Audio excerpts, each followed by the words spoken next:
Welcome to Fran's Friends. Easter is now behind us, and it's time to move on to bringing Christmas alive with my Advent calendar, the monthly one. Last month, the month of March, we did a hexagon Scandinavian star, and when I finished it, I went back and I thought there's something really missing on this. So what I did was I incorporated the blanket stitch in the gold, and then I put an extra little few baubles on the top. So this is the actual finished product. So always when you finish something, keep looking at it and thinking, I think there might be something a little bit missing. So that's what I did. Now again, also in March, I had mentioned in my video that I wanted to try and do one of the stars in felt. So I had taken a green felt and a red felt and had put them together, and this is the end result of what happened with those. This is the red one with the white and then incorporating the gold on the sides. And then here's the green one. And it's got buttons on it and baubles and some beads, and again using the gold. And this time what I also did was I put a little hanger on it. Now I've got 3 of them now for the month of March, so I'll pick and choose to see which one I actually put into my Advent calendar format. So let's move on to April. What I wanted to do with this one is to do a Christmas tree.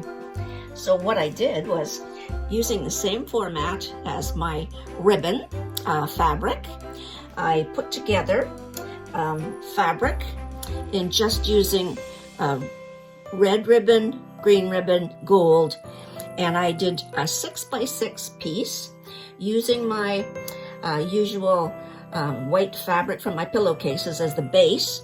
And then I did my stitching on my machine to make my quilted fabric.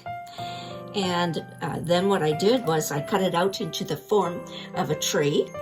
And in this one, the usual format that we're using is a 4-inch ornament. But I kept looking at it, if I did the 4-inch, I like bigger trees. So I thought, how am I going to incorporate this into the actual canvas of the calendar? So I cut it out, and what I did was I had my 6-inch square piece. I cut out the triangle for my tree, and then I had 2 pieces that were left over. So what I thought I would do is, instead of wasting the material, I'm going to make 2 smaller trees at another date, and maybe somehow incorporate a different type of pattern with the smaller trees, maybe later on in a few months, to kind of try and pull the ornaments all together. The other thing, so this is what the actual tree looks like. So that's the gold, little beads, and then there's the quilted fabric, and then I put on the top my hearts and some ribbon. This one also I put a little holder, and then I put little bells on the top. Now these bells are also in January's ornament. So again, you're trying to tie things together. On the bottom is the little hearts, and then, me and my hearts, and then a little bow.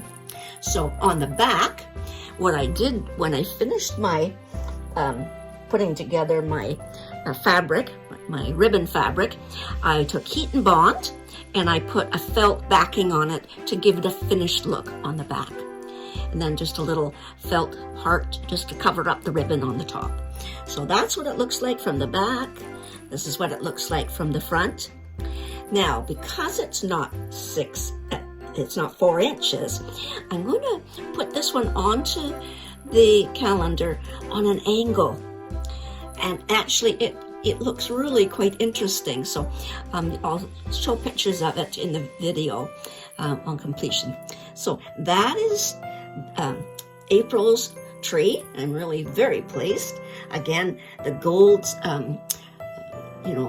on the sides with the blanket stitch, and I'm carrying that theme with the blanket stitch through each one of the ornaments as we go back to March's, there's the blanket stitch in the same gold as with the tree. So there we are. So there's April's. We'll figure out something new for May, and I can't believe how quickly the months are going by.